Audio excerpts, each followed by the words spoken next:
ऊर्जा तो अपने बुंदेली में खूब है। काहे कान लगत के घाम लगे ना ठंड जाए बुंदेलखंड।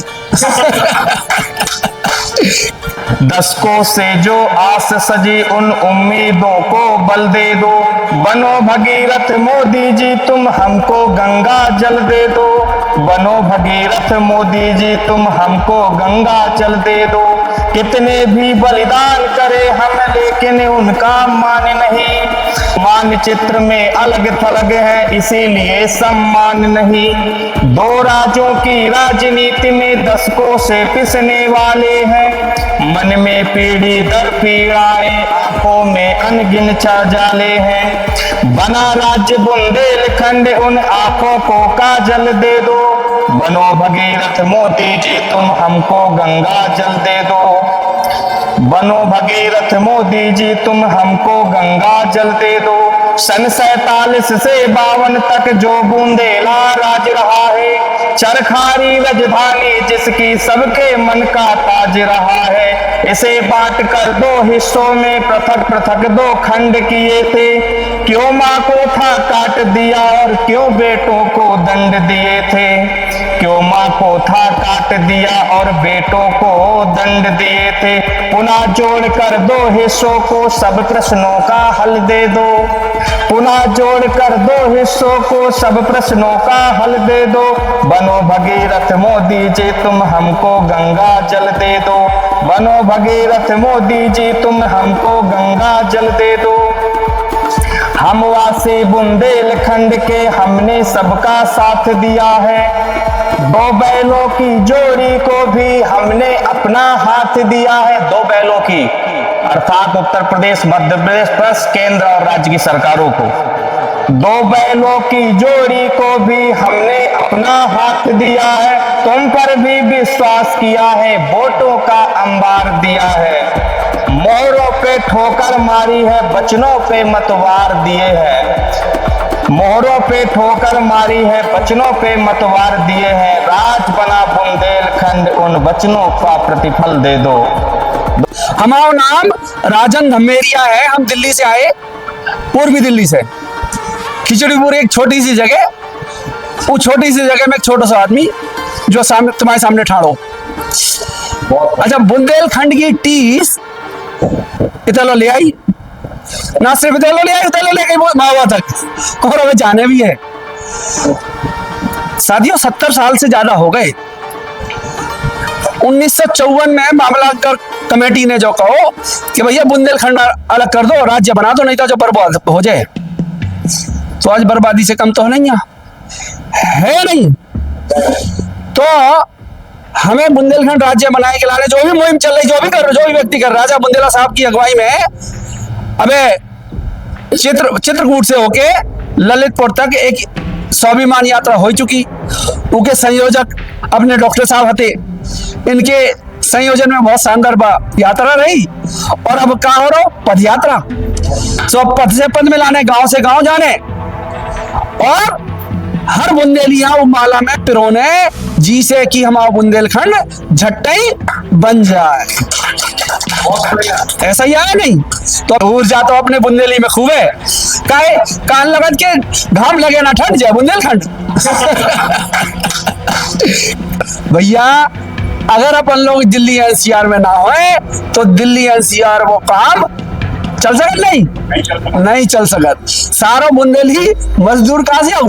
बुंदेलखंड से। देखो हम कह रहे मेजोरिटी ज्यादा प्रतिशत है बुंदेलियन, ऐसे बुंदेली हैं जो मजदूर परिवार है। अब काया होते, अरे भैया होता ही रोजगार होता तो काया ऐसे करा रहते होते हम लोग। ऐसा है नहीं यहाँ। हमारे बुंदेलखंड की खनिज संपदा, भू संपदा जो कि होने तो चाहिए इस्तेमाल हमारे बुंदेलखंड के लाने, लेकिन निकला तो जैसे भग जात कहूँ एमपी में कहूँ यूपी में। हम ऐसे ठाड़े जो देखा ही रहे कि हमें भी कछु मिले। कैसे बुंदेलखंड भौगोलिक स्थिति जैसी है कि जब सीमान पे है हम, जब लोग हमारे लोग कछु विकास की बात आओ, जब लोग चट हो जाता। तो ऐसी तमाम परेशानी है जी के लाने हमारा बुंदेलखंड राज्य बनना अति आवश्यक है। क्योंकि उन्होंने जब भी वोट किया, उन्होंने वोट केवल उस आदमी के लिए किया जो आदमी वहां पे खड़ा है, वो किस जात का है, किस धर्म में, इसमें बढ़ के वोट किया। कभी उन्होंने अपने परिवार के लिए, अपने बच्चे के लिए वोट नहीं किया। इसी की बदौलत आज ये है कि बुंदेलखंड में 67%, समझ लीजिए 67% पलायन है। वहां का नौजवान 20-21 साल का होता है, बोरिया बिस्तर उठा के या तो दिल्ली भागता है या सूरत भागता है या कलकत्ता बॉम्बे। बूढ़े माँ बाप को भगवान भरोसे छोड़ के आता है, बीवी जवान और बच्चों को भी वहीं छोड़ के जाता है। कैसे मर खप के यहाँ से कुछ कमाता है, आधे पेट खाता है और फिर वहां बेचता है। ये कभी नहीं सोचा वहां की जनता ने कि इस सिस्टम को बदला जाए, एक ऐसा आदमी खड़ा किया जाए जो आपके क्षेत्र के लिए सोचे, आपके क्षेत्र के लिए, आपके परिवार के लिए, अपने लिए। एक तो मैं आपसे हाथ जोड़ता हूं, ना तो मैं तालियों का आदी हूं, ना माला, ना माइक, ना ताले। ये हमारे हर भाषण में हमारे वहां साफ बंद है, क्योंकि फिर समझते नहीं है। वो तालियों की कूद में एक तो वो आधा इफेक्ट ही चला जाता है। मैं आपसे इसलिए कह रहा हूं, जैसा कि तिवारी जी ने कहा कि आपको देख के खुशी हुई, हौसला अफजाई हुई कि हम अपने क्षेत्र से बाहर के भी निकल के लोगों से कम्युनिकेट कर पा रहे हैं। हम वो दुख दर्द जो वहां पे हम देखते हैं, आप झांसी की स्टेशन पे आके देखिए, ऐसे लगता है जैसे कोई मेला भरा हो। ऐसे लोग भाग रहे हैं काम के लिए, क्योंकि एक छोटी सी जगह है जिसमें 7 नदियां हैं, 4 जगह हम बिजली बनाते हैं और खनिज से भरी पड़ी है। लेकिन उसको लूट कौन रहा है? लूट वो माफिया रहे हैं जो वहां के सालों दर साल वहां पे अपना उन्होंने अस्तित्व बना लिया है। वो जनता वहीं की वहीं भुखमरी से झेल रही है, क्योंकि ना तो उस खनिज से उनको लाभ है, ना 7 नदियों के पानी से उनको लाभ मिल रहा है। पानी भी कहाँ जाता है भगवान जानता है, कौन ले जाता है। बंटवारा हो लखनऊ, दिल्ली, कानपुर सब होता है। हम ये नहीं कहते कि उनको नहीं मिलना चाहिए, हम ये कहते हैं कि पहले खुद का तो पेट हमारा भर जाए। 4 जगह हम बिजली बनाते हैं। अब बिजली की सुविधा माननीय योगी जी के आने से बहुत बेहतर हुई है, लेकिन 8 घंटे 16 घंटे बस, इसके बाद फिर वही। तो इस व्यवस्था को बदलने के लिए मैं बार बार कहता हूं कि जनता दोषी है। नेता को तो तुम वोट दे रहे हो, वो जीत रहा है। जब तक तुम कहोगे वो बुंदेलखंड की बात करेगा, फिर उसके बाद वो अपनी पार्टी की बात करेगा। उस लीग से हट के निकलने की उसकी ताकत नहीं है। पार्टी फोरम से खड़े होके अलग वो कभी बात नहीं करेगा, क्योंकि उसको पता है उसकी टिकट कट जाएगी, उसको पता है उसको मंत्रिमंडल नहीं मिलेगा, उसको पता है उसको कहीं कोई कमीशन नहीं मिलेगा। तो इसके बदले में होना क्या चाहिए? किसी उसी पार्टी में से, जिस पार्टी को तुम वोट दे रहे हो, उसी पार्टी में से कहो, अखिलेश को लिखो, मायावती को लिखो, योगी को लिखो, क्या हमारे क्षेत्र में उस आदमी को वोट दीजिए, वोट टिकट दीजिएगा जो हमारे बुंदेलखंड के लिए, हमारे परिवार के लिए बात करेगा। जब आप इस तरह से लिखेंगे, ये यात्रा का हमारा प्रारूप है। हम शहरों तक को तो कन्विंस कर लिए गए, लेकिन गांव में नहीं हम जा पाए। तो ये यात्रा जैसे आश्विन ने बोला है, ये हम लोग गांव में घंटों लगाएंगे और हर गांव से 2 आदमी लेंगे। वो 2 आदमी हमारे सैनिक होंगे। हर गांव से जब 2-2 लोग यहाँ इकट्ठे होंगे, फिर हम उनसे चर्चा करेंगे, अब तुम 10 लोगों का वो बनाओ, समूह बनाओ। 10 लोगों से कहेंगे अपना तुम 20 का समूह बनाओ, और वो गांव का ही बनाना है, शहर का नहीं बनाना है। सोशल मीडिया पर नेटवर्किंग जब हम शुरू करेंगे, और आखिर में जो हमारा दिल्ली का पड़ाव है, तो कल की हम प्रेस में भी बोल रहे हैं, कम से कम 10-20 हजार लोगों को लाकर हम बुंदेलखंड की बात करेंगे। लगातार 7 जिलों के बाद 9 जिले कट उठा के मध्य प्रदेश के हैं, हम भी यात्रा करेंगे। और हमारा मकसद केवल यही है कि गांव के आदमी को जोड़ना है। वो इतना भोला है कि कभी मुर्गे में बिक जाता है, कभी शराब में बिक जाता है, कभी 5000 के नोट में बिक जाता है, और फिर 5 साल उसको गालियां देता रहता है, जो कचू नहीं कर दिए, ये विधायक जी सुनते ही नहीं है। अरे वो विधायक क्यों सुनेगा भाई? तुम्हें दिए तो थे उसने 5000, पिलाई तो दी तुम्हें खंबा पूरी की पूरी, और एक रात इतना मुर्गा खिला दिया था, क्यों सुनेगा भाई?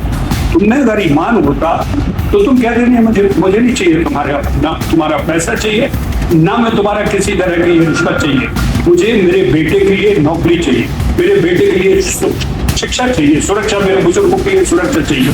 हम ये कभी बोल ही नहीं पाए, इसलिए क्योंकि उनकी मजबूरी है। बुंदेलखंड का आदमी पेट के ऊपर का ही सोचता है, पेट के नीचे का भी नहीं सोचता।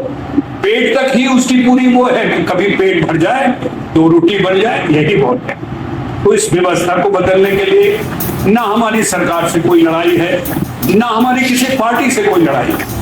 आप सब बुंदेलखंडी इतिहास उठा के देख लीजिए। अंग्रेजों के समय में बुंदेलखंड राज्य था, मुगलों के समय में बुंदेलखंड सूबा था, और फिर जब आजादी हुई तब भी बुंदेलखंड बना। ममता प्रसाद सक्सेना उसके मुख्यमंत्री थे, आपकी नौगांव उसकी राजधानी थी। लेकिन एक क्या योजना थी उस समय के नेताओं की, बगैर किसी बात के, बगैर किसी विश्लेषण के उसको वर्टिकल लाइन से 2 भागों में बांटा। और उसका दुष्परिणाम यह है कि दतिया और झांसी में 17 किलोमीटर का फर्क है। मध्य प्रदेश में कोई आदमी कत्ल करता है, बुलेट झांसी में आके छिप जाता है। झांसी में कोई गुनाह करता है तो वो दतिया में करता है। ये तो चलिए मानव तक हम बात कर रहे हैं। आप चित्रकूट जाइए तो भगवान भी 2 भागों में आपके बटे हुए हैं। कांतागिरी महाराज जी को आधा यूपी में है, आधा एमपी में, और 2 पुजारी बैठते हैं, इधर पैसे गिरेगा तो यूपी का, इधर पैसे गिरेगा तो एमपी। उस वक्त ये विवेचना भी नहीं की गई कि साहब अगर हम किसी राज्य का बना रहे हैं, इसको 2 भागों में बांट रहे हैं, तो पहले भूभाग को तो स्टडी कर लो, पहले आप वहां की प्रकृति जो संपदा है उसको स्टडी कर लो। कुछ नहीं किया गया। वो दंश हम आज तक भोग रहे हैं आजादी के बाद के से। जो हमारा जो क्षेत्र था, आप पढ़िए लिखे, सब पढ़िएगा, मैं आपको कह रहा हूँ पूरा का पूरा आपको उसमें यूट्यूब पर है, गूगल पे है। बुंदेलखंड को सोने की चिड़िया कहा जाता था। बुंदेलखंड में लोग कहते दूध दही की नदियां बहती। कभी भी कोई अंग्रेज है बुंदेलखंड में राज मुस्तरह से नहीं कर पाए। उनके पॉलिटिकल एजेंट थे। किसी मुगल बादशाह ने, इसलिए हमारे के लिए सुरक्षित थे, किसी मुगल बादशाह ने कभी नहीं वहां पहुंचे ही नहीं। इसीलिए आप यहाँ से ग्वालियर के पास से लेके मध्य प्रदेश, पन्ना, दतिया, वहां तक ले लीजिए, हम लोग लड़ा के रहे। हमने लड़के हक से अपनी इज्जत कमाई, अपनी बहनों का मान सम्मान रखा। लेकिन दुर्भाग्य ये हुआ कि जब देश आजाद हुआ तो हम अपनों के ही हाथों बेसहारा और बेहाल हो गए। उसको खत्म करने के लिए हमारी ये बहुत बड़ी कोशिश है। 12-13 संगठन पहली बार एक साथ खड़े हैं। वो नाम हमारा जरूर ले रहे हैं। मैं बार बार कहता हूँ कि ये संगठित लड़ाई है। अगर आपने एक व्यक्ति विशेष को डंडा झंडा पकड़ाया तो ये सोचिए कि इसकी कोई, लोग ये कहते हैं कि वो अपनी राजनीति चमका रहे हैं। अब हम क्या राजनीति चमका है? हम फिल्मन में खूब चमक रहे थे, खूब कमा के खा रहे थे, अब इतने आके लंगड़े हो गए और पैसा भी नहीं बचे, सब लुट गए। तो लोगों को मैं यही कहता हूं कि सामूहिक सम्मिलित संगठन बन के इसको आगे बढ़िए। हमने हमारे जितने भी 13-12 संगठन जो आ रहे हैं, हमने सबसे कहा अपनी गाड़ी घोड़ा में आइए, उस पर अपना बैनर लगाइए। वो जो लीडर है वो उस गाड़ी में बैठे, उसके साथ 5-10 लोग बैठे। ऐसा नहीं कि साहब एक गाड़ी में वो निकाले, एक मुंह निकाल के ठाले और बाकी 5-6 धक्का धुक्की कर रहे हैं। आपको आपकी वहां जब प्रेजेंस हो तो वो टीवी में दिखे और वो वहां पर दिल्ली तक और लखनऊ तक ये पहुंचे कि साहब फला संगठन भी आया था, फला संगठन भी था, इसका ये नेता भी था, उसका वो नेता था। तो ये सामूहिक लड़ाई है और इसके 2-3 चीजें हैं जो हम लोग इतना हिम्मत से और लड़के करना चाह रहे हैं। 2027 के पहले परसिमन होगा, ये आप मान के चलिए। चुनाव आयोग की एक नीति होती है, एक निश्चित समय के बाद वो विवेचना करके चुनाव में कितना सीट बढ़नी चाहिए, कितना कम होनी चाहिए, ये करते हैं। उत्तर प्रदेश की पहले आबादी 25 करोड़ को गिनते थे, अब 27 करोड़ से ऊपर चली गई। 27 करोड़ की आबादी वाले प्रदेश में, मतलब अमेरिका से भी ज्यादा हो गए, बड़े हो गए। 100 लोकसभा की सीटें होने वाली और 700 के ऊपर विधानसभा की सीटें होंगी। अब आप सोचिए, जिस प्रदेश में 100 अकेले ही एक ही प्रदेश से लोकसभा के लोग आएंगे तो उसी का ही तो फिर प्रधानमंत्री बनेगा, मार्केट तो वही होगी। और 700 विधायक होंगे तो कैसे मुख्यमंत्री कैसे कोशिश करेगा कि 700 विधायकों की समस्या सुन पाएगा? तो उस परसिमन में ये निश्चित तय है कि उत्तर प्रदेश को वो मद्देनजर रख रहे हैं कि इसको बांटें, समेटें।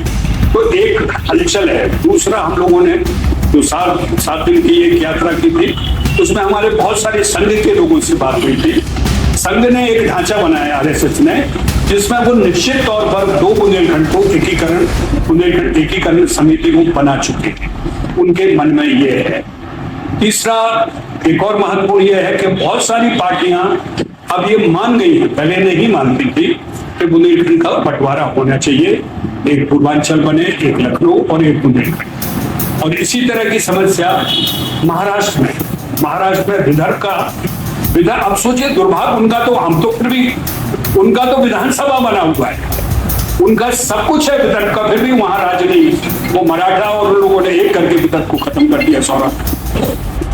तो ये 3-4 हमारे पास ऐसे बिंदु हैं जो हमें दिखाई दे रहा है कि लगभग हम अपनी कोशिश में कामयाब होंगे। कल की प्रेस क्या लिखती है हमारे लिए वो भी हम देखते हैं, लेकिन हमने सबसे कहा, तिवारी जी की बात को मैं थोड़ा सा करेक्ट भी कर दूं, क्योंकि मैं उस पार्टी से जुड़ा हूं, अब नहीं, अब मतलब वो जुड़ा था वो है, मेरा मतलब पार्टी से अब मैं इधर।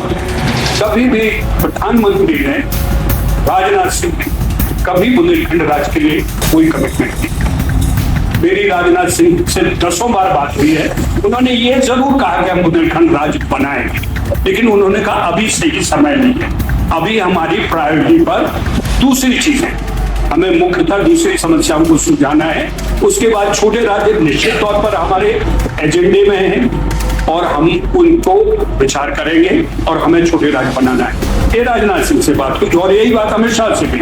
प्रधानमंत्री जी से मेरे इस बारे में कोई बात नहीं हुई, एक ही भेंट थी।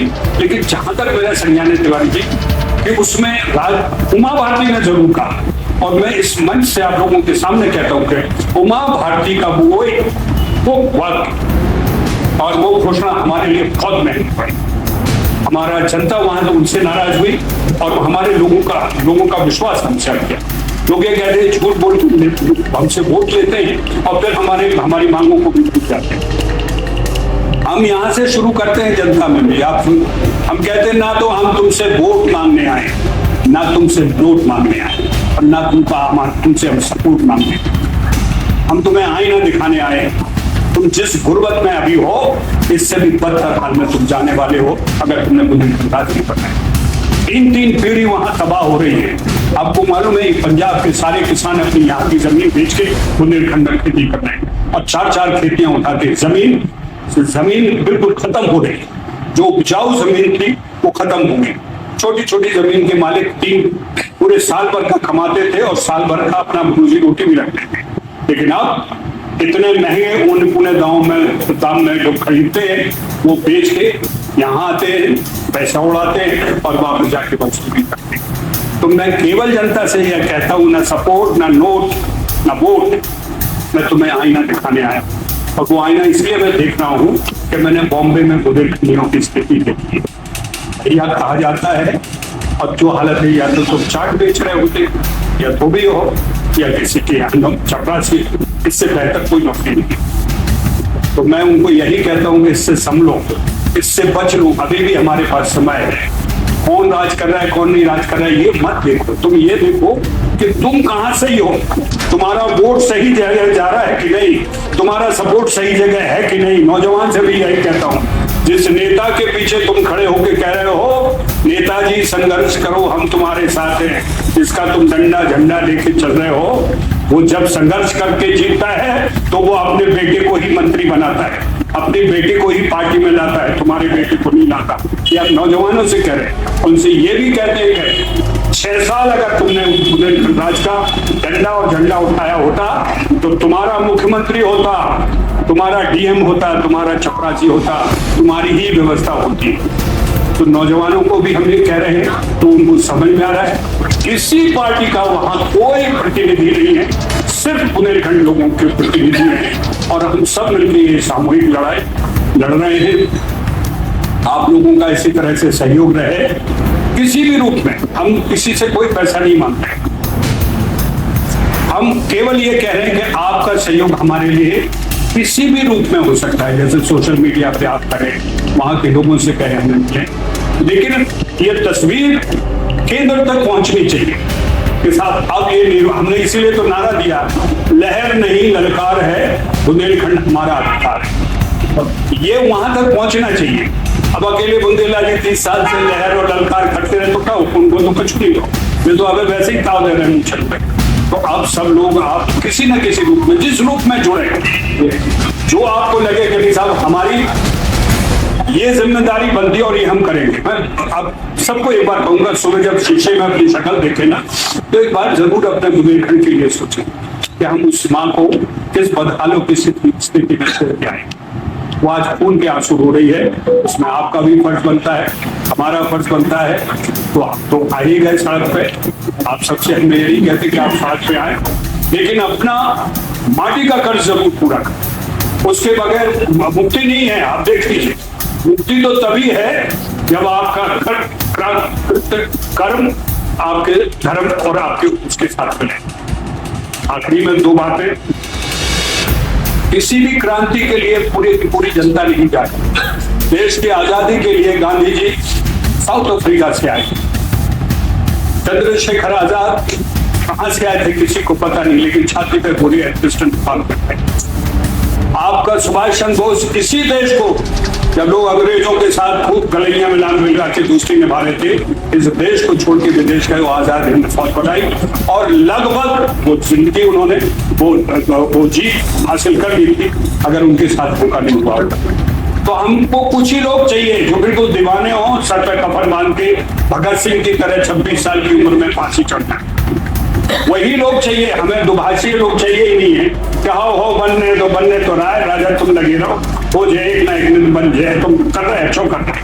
हमको चाहिए ही नहीं। अगर ऐसा मिल गया तो और मुश्किल हो जाता है। जैसे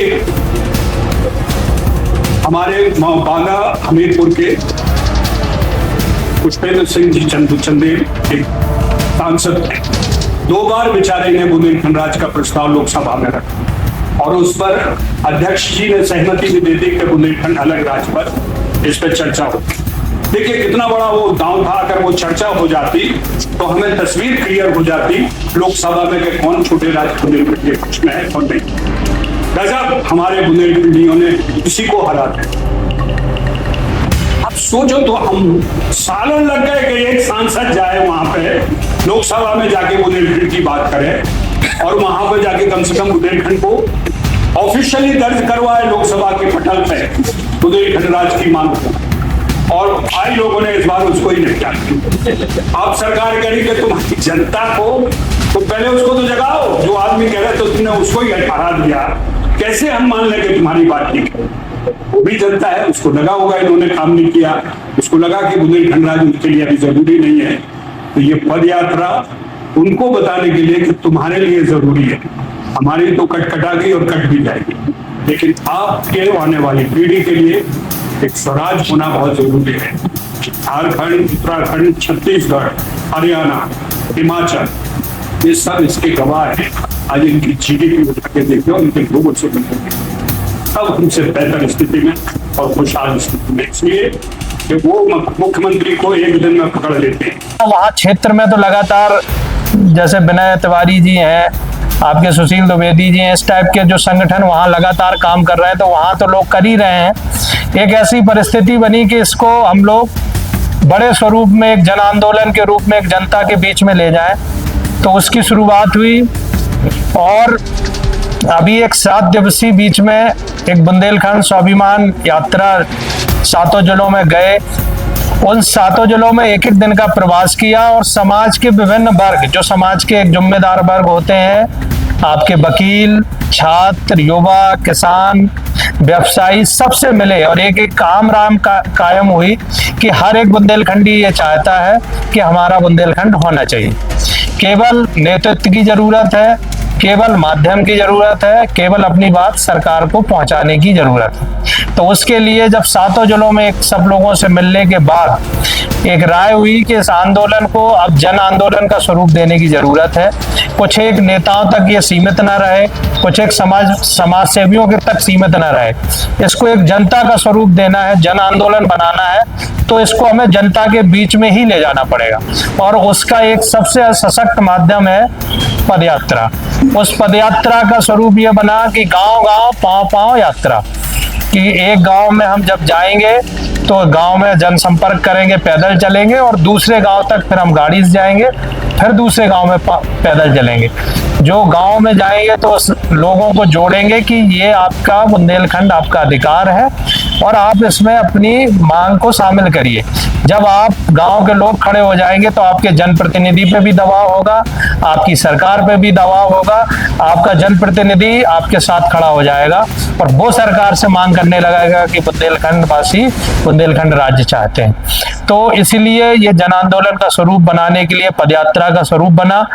इस 12 तारीख को 12 अक्टूबर जो कि विजयदशमी का दिन है, आपके ललितपुर के तुवन सरकार मंदिर से एक बड़ा प्रांगण है, वहां पे देश भर के जो छोटे राज्यों के समर्थक नेता हैं वो सब वहां पे आ रहे हैं। सूरज मंडल जी आ रहे हैं, मनीष तवांग जी जो गोरखालैंड की मांग करते हैं, पश्चिम की जो मांग कर रहे हैं उसके नेता आ रहे हैं, तेलंगाना, विदर्भा, इन सब के जो नेता हैं जो छोटे राज्यों के पक्षधर हैं, मांग करते हैं, वो सब उस दिन पधार रहे हैं।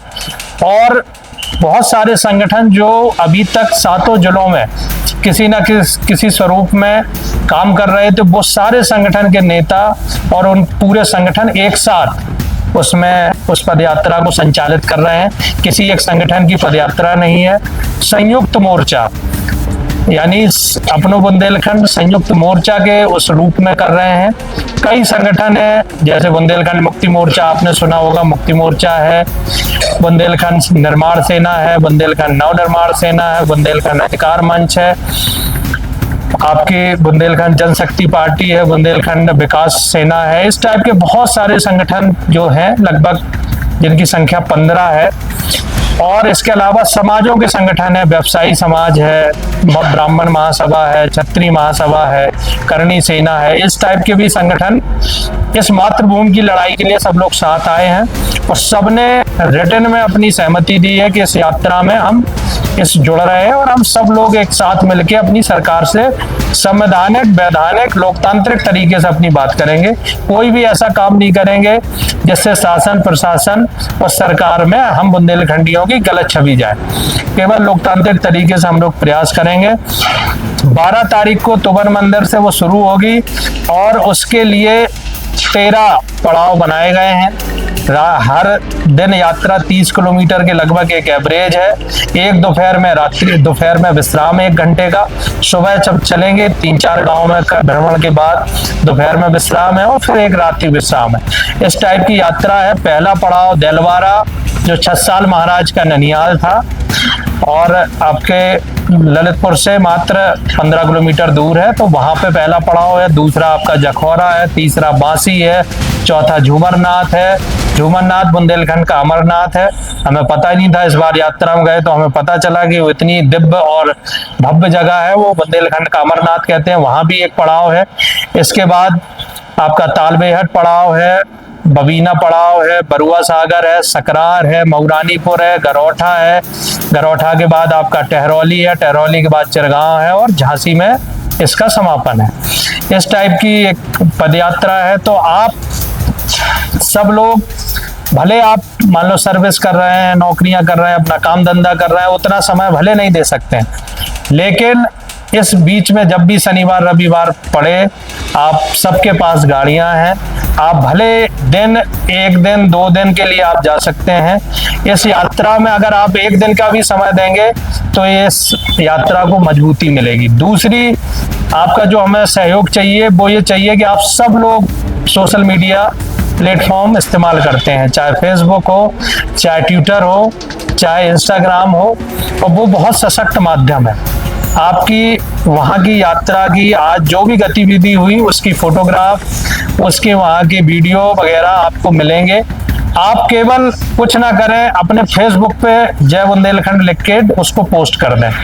अगर वो आप पोस्ट करेंगे तो आपके जो फेसबुक में 5000 लोग हैं उन तक ये संदेश जाएगा कि भले आप यहाँ नोएडा में बैठे हैं, लेकिन कोई बुंदेलखंड के कुछ लोग और आपकी लड़ाई बुंदेलखंड में लड़ रहे हैं। वो 5000 लोग देखेंगे तो मानसिक तौर पे वो जागरूक होंगे और कहीं ना कहीं इस चीज में जुड़ेंगे। तो आप सब लोगों से मेरा यही निवेदन है कि आप इस पूरी यात्रा को मानसिक तौर पे जुड़ाव रखें और इस यात्रा के संबंधित जो भी वीडियो फुटेज, सूचना, अखबार की कटिंग जो भी आपको मिलती है, आप अपने सोशल मीडिया प्लेटफॉर्म के माध्यम से उसको दिन में एक पोस्ट जरूर करना है आपको। ये आप बुंदेलखंड आपकी मातृभूमि के लिए है, किसी व्यक्तिगत के लिए नहीं है, आपकी मातृभूमि के लिए है और सरकार तक मांग पहुंचाने के लिए है। तो आप सब लोगों से मेरी ये निवेदन है, रिक्वेस्ट है कि आप इसको जरूर करें। और सब लोग आज फोन चलाते हैं और उससे बहुत बड़ा फर्क पड़ेगा। तो और आप सब लोग दिन 2 दिन के लिए जरूर जुड़े। दूसरे चरण में जब ये यात्रा झांसी में खत्म हो जाएगी, फिर दिवाली है, कुछ गैप है, इसके बाद हम इसको झांसी से फिर कालपी तक करेंगे, कालपी के बाद फिर गैप करेंगे, इसके बाद फिर राठ से आपके चित्रकूट तक करेंगे, इस प्रकार से फिर उसके बाद मध्य प्रदेश में शुरू करेंगे। तो ये कि लंबा संघर्ष है, ये संघर्ष विराम संघर्ष वाली स्कीम योजना के साथ हम लोगों ने पूरी रणनीति बनाई है कि इसको निरंतर चलाएंगे, ताकि अपने व्यक्तिगत काम के साथ साथ इस आंदोलन को गति देंगे। और जब ये पूरे क्षेत्र में हमारा वो हो जाएगा, तो उसके बाद दिल्ली एनसीआर में हम एक बड़ा प्रदर्शन करेंगे, भले वो हम जंतर मंतर पे करें या किसी स्टेडियम में करें, और उस के माध्यम से हम कम से कम 10-20 हजार बुंदेलखंडी सीधे सरकार से मांग करेंगे कि हमें अब हमारा बुंदेलखंड चाहिए। तो उसके लिए ये सारी रूपरेखा बनी है। आप सब लोग, सभी हमारे विनय तिवारी जी हैं और भैया हैं, दाऊ साहब हैं, हम सब लोग थोड़ी थोड़ी मतलब संक्षिप्त में अपनी बात रखेंगे। और इसके बाद जब ये सब बात हो जाएगी, तो आप में से किसी का भी कोई क्वेश्चन हो, किसी का भी कोई प्रश्न हो, किसी का भी कोई सुझाव हो, आप जरूर बताइएगा। ये नहीं है कि ये मतलब इस साइड से ही बोलना है, आप कोई भी सुझाव दे सकते हैं कि इस यात्रा को और कैसे बेहतर बनाया जा सकता है, इस यात्रा को और कैसे महत्वपूर्ण बनाया जा सकता है। तो आप सबके सुझाव आमंत्रित हैं। चलेंगे गाँव गाँव, चलेंगे गाँव गाँव, चलेंगे गाँव गाँव। जय बुंदेलखंड, जय बुंदेलखंड, जय बुंदेलखंड, जय बुंदेलखंड। थैंक यू भैया जी, थैंक यू। सब लोग भैया ये अपना साथी है, सब लोग सपोर्ट करें। नाम से आप लोगों को वीडियो वहीं से मिलेगा, वीडियो वगैरह लाइक वगैरह और सब जो भी है।